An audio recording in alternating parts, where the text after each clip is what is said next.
Siguro kung 30% to, ano lang to, 6 to 7 years bago siya mapundi. Backlight.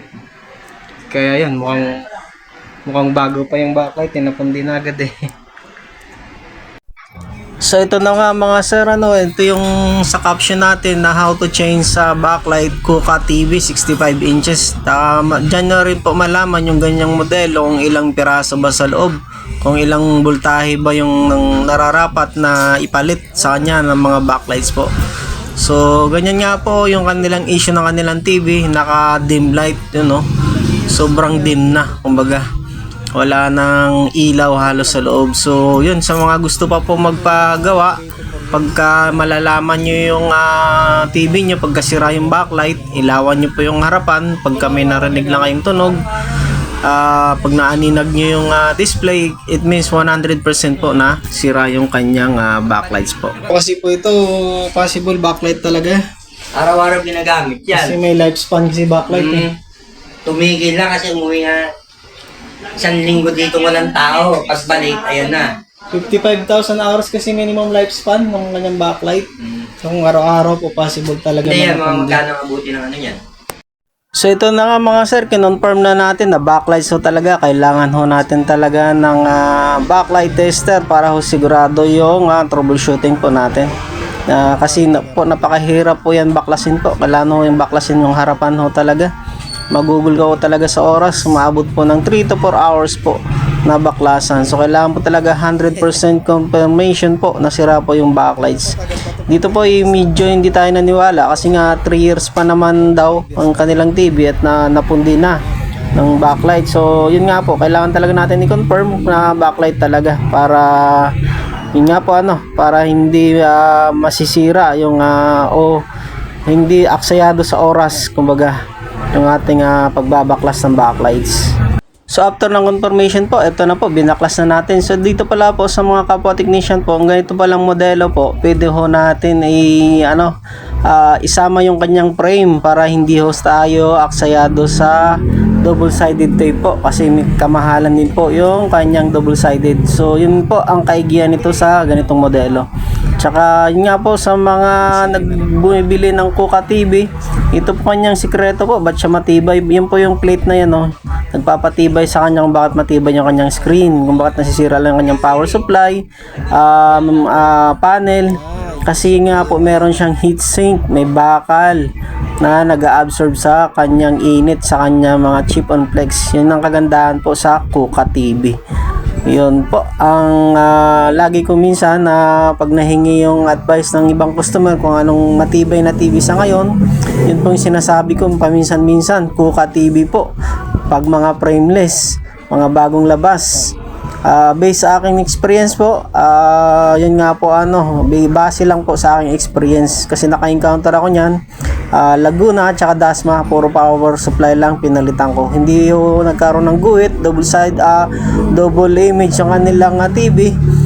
Lang po talaga, yun lang nga po palit-palit lang ng mga parts. Ito naman po yung backlight po, inabot ng kanyang lifespan kasi nga po 3 years lang gumana kasi araw-araw po gumagana yung TV as per po doon sa sinabi diba ng ating customer kanina, araw-araw ginagamit ng kanilang TV.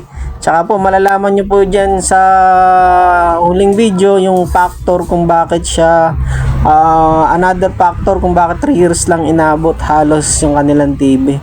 Meron po ako dyan sharing is caring sa dulo ng video po. Kailangan nyo pong umabot doon para maiwasan nyo po yung pagkasira agad ng inyong TV rin po. Lagi-lagi ko po yung ginagawa, lagi-lagi ko pong ina-advise sa aking mga customer na pagkatapos ko gawa, ayun yung aking ina-advise sa kanila.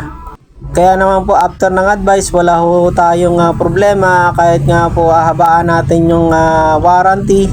Wala pong problema sa akin na kahit 1 taon po yung warranty po mga sir. Po, subok na kasi yan na tumatagal yung ating gawa. Kaya wala akong problema kahit 1 year warranty po.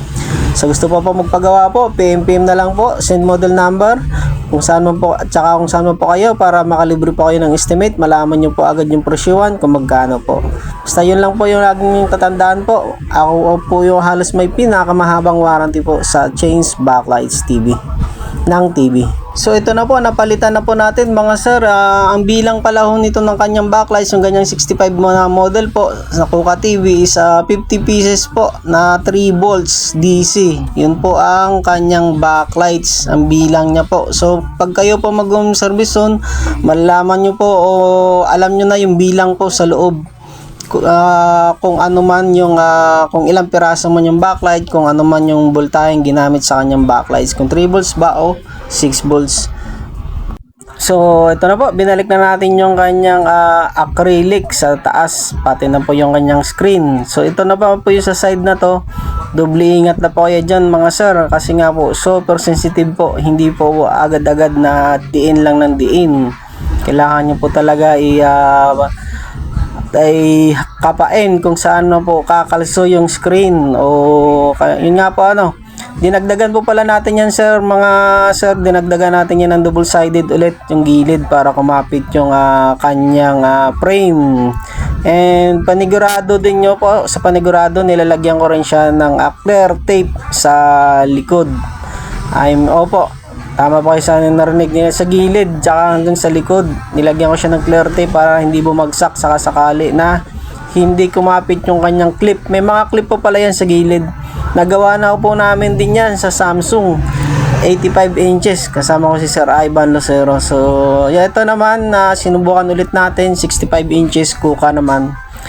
Yun, sa awa ng Diyos nag-success tayo rito na hindi tayo gumastos halos ng special double sided tape na ubod din ang mahal pagka ating binili. So yun nga po rin sa mga ating mahal na customer, kailangan nyo rin po ng pasensya at ay medyo matagal po talaga yung ganitong trabaho, 3 to 4 hours po, kasi yung nga po katulad mo yung pagdidiin na yan, matagal po talaga po. Kailangan mo talagang sisilipin ng technician kung kumalso na ba ng maayos, kung karapat dapat na bang ipitin yung kanyang screen o yung kanyang frame sa gilid o kakapit na ba o hindi. Kasi po konting tunog lang po yan dyan, kasing tunog lang po ng kuto po, nako, napakasakit sa dibdib, napakasakit sa tainga at napakalamig ng pawis po pagka nabasagan ng screen. Imbis po ikikita, kami pa yung magbabayad pa ng panel. So para sa mga legit technician hindi talaga namin yan tinatakbuhan yung ganong responsibilidad. Kaya nga naman may habol naman kayo, kasi po kami may shop, may page. Pagka wala po, naku po, napakadelikado. Kaya nga po sa amin medyo mahal kasi nga po may habol. Pag kayo po ay ma-scam o katulad niyan, ma-aksidente ng technician ng pagkakadiin ng konti, mabasag yung screen, nako, napakahirap na hanapin o habulin kasi wala nga pong page, wala nga pong shop. Napakahirap yun pong trabahong mura po na mapapamura kayo. Dito naman po sa aking shop, medyo mahal, mapapamahal naman kayo kasi nga po mahaba naman po talaga yung warranty.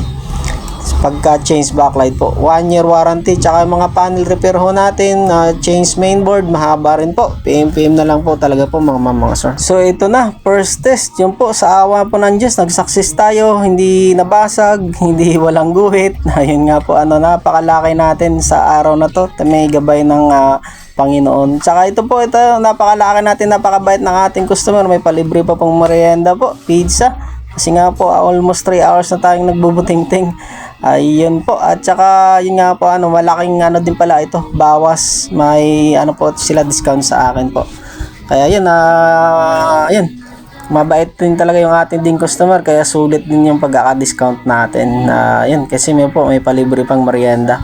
Kasi nga po, nasabi ko napalaking discount. Kasi nga po, yung presyo ko nasabi, pang 55 inches. Nung pagpunta ko pala sa kanilang bahay, 65 inches, hindi ko na nakita yung kanyang sticker agad o tawag doon yung kanyang model number sa likod. So yun, okay lang din, sabi ko kasi tumal days, summer, gipit yung mga tao, sige, okay na po yan mga sir.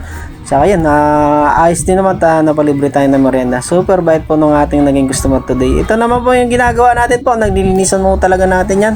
Kasi nga po, yung title ng ating shop, Netflix Electronics. So bago natin iwanan yung inyong shop po, sa inyong shop, yung inyong TV po, malinis na malinis po talaga. Pinapapilan ho talaga natin yung net na pagkakapix. So sa mga nanonood dito, sa mga customer na gusto po magpagawa, sa umabot man po kayo sa videos na to, dito nyo po malalaman po kung paano siya bumigay ng ganun lang katagal, 3 years lang. So ito po yung may friendly advice tayo dito, sharing is caring. Dito naman kung paano siya papatagalin, umabot pa ng 6 to 7 years bago mapundi yung backlight. Ito po yung lagi nating ginagawa po after natin na i-troubleshoot yung o i-repair yung inyong TV po. Yun po yung kanayang naging kaso po o naging malaking ambag.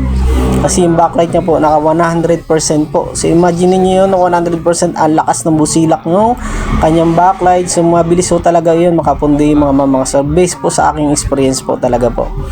Yun yung lagi-lagi nating na-encounter tsaka lagi-lagi nating ginagawa. Hindi ko na po napakita yung backlight niya na sobrang okay pa po yan dyan. Sobrang goods pa yung itsura pero may napundi na po na isa, dalawa. Kasi po naka-series connection po yan mga sir. Isa lang po dyan mapupundi. Lahat na damay-damay na po. Kaya nga po tayo binabaan na natin dyan ng 30% para tumagal. Kasi yun nga pong base sa experience natin, may na-encounter tayo na naka 30% ng ating customer. 6 to 7 years yung kanilang TV bago na bumigay yung kanyang backlights. Nasulit ho talaga yung paggamit. Lalo na po itong kay mama, araw-araw po nilang ginagamit. So, malaking factor din yung araw-araw na ginagamit po. Tapos search nyo po kasi sa Google, lifespan of LED TV, sila na po mismong makakasagot na 55,000 po. Yung iba nga po dyan, 40,000 minimum hours lang eh. Akin po sinasabi ko na 55,000 minimum hours. Diyan na po siya magsisimulang magpupundi o kukurap-kurap man kung ano man yung magiging kaso ng yung TV. So yun po, pauwi na tayo rito.